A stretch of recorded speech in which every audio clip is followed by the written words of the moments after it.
안녕하세요. 활용 언어 전문 생각하는 아이원입니다. 저는 언어재활사 김도담이고요. 오늘은 상황인지가 무엇인지에 대해서 알아보도록 하겠습니다. 최근에 활용 언어에 대한 관심이 높아지면서 동시에 상황인지에 대한 관심도 높아지고 있습니다. 아버님, 어머님들의 궁금증은 무엇이냐면 상황인지를 높이려면 어떻게 해야 하는가인데요. 시중에 들여다보면 상황인지를 위하여서 많은 책들이 출시가 되어 있습니다. 여러 가지 장면들이 놓여져 있고요.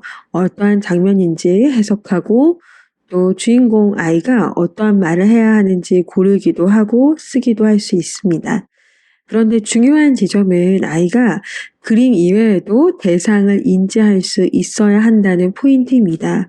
예를 들어서 아이가 그림 상황에서 내가 무언가를 실수를 해서 상대방에게 사과를 해야 한다고 했을 때 그 안에 내가 물을 쏟아서 미안해 이렇게 글을 쓸 수는 있지만 실제로 그 상황이 다가왔을 때 아이가 그렇게 말할 수 있느냐 하는 부분을 고려해야 한다는 것입니다. 그렇기 때문에 그림을 사용하여서 수업하는 것도 중요하지만 사실은 궁극적으로는 아이가 대상을 인지하고 결국엔 타인과 행동을 인식하여서 상황을 인식할 수 있도록 돕는 것이 중요합니다. 여기도 제가 예를 써놨는데요. 친구가 싸운 경우 뭐라고 말해야 할까? 아이가 책에 썼다고 하여서 실제로 말할 수 있느냐 하는 부분이고요. 또 하나는 친구에게 도움을 청할 때 어떻게 해야 할까? 책에다 썼다고 해서 실제로 친구에게 도움을 청할 수 있느냐 하는 부분을 저희가 고민해 봐야 한다는 것입니다.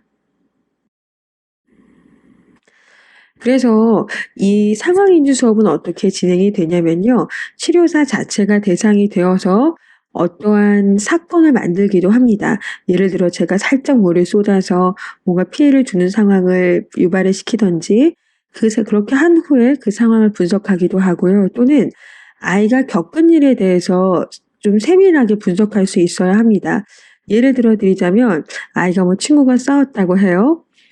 그 친구는 남자아이인데 여자아이한테 조금 세게 야! 이렇게 말했는데 그 여자아이가 화를 내게 돼서 그래서 싸우게 됐대요.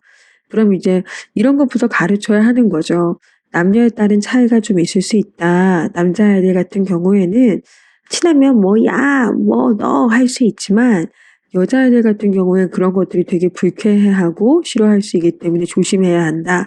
그러니까 너는 여자아이들 대할 때 조금 더 이렇게 표현에 신경을 써야 한다는 그런 것들을 나눌 수 있고 싸움의 정도는 어땠냐, 좀 약한 정도였냐, 정말 좀 과격한 정도였는지, 그렇다면 누가 사과해야 하고 어떻게 사과할 것인지, 사과하는 것도 말로 사과할 수 있지만 편지나 선물이나 여러 가지 방식이 있는데 어떤 것을 선택할 것인지 등을 치료사와 이렇게 세밀하게 나누는 것이 굉장히 중요합니다.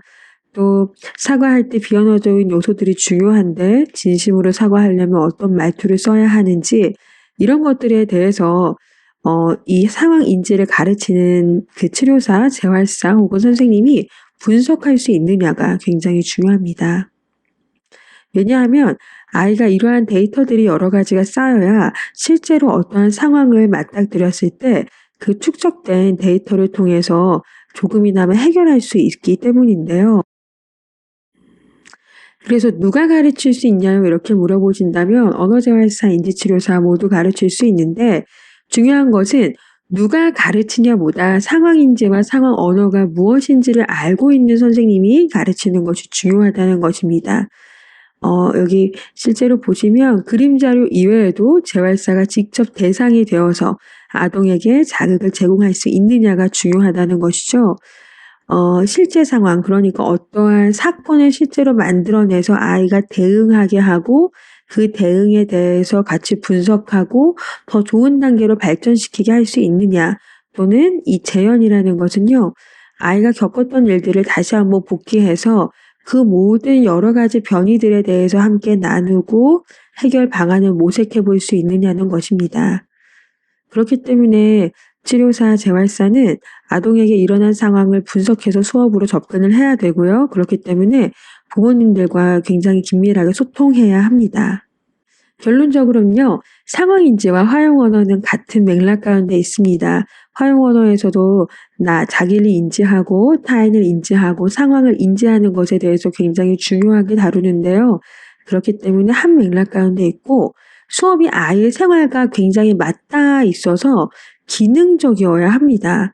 그러니까 아이는 학교에서 어떤 여자와의 갈등, 어떤 짝꿍과의 갈등이 있는데 정작 그런 것과 상관없는 학습지를 푸는 것이 상황인지가 아니고요.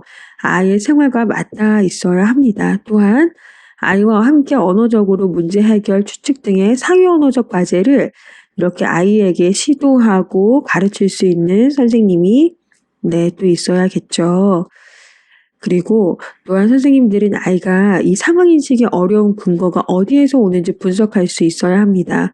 불안함으로 인한 것이 큰지 여러 가지가 항상 동반되겠지만 이 아이는 시각 자극에 잘 빠지기 때문에 이 상황을 인지할 때 선택적으로 집중하지 못하고 다른 곳을 이탈하는구나.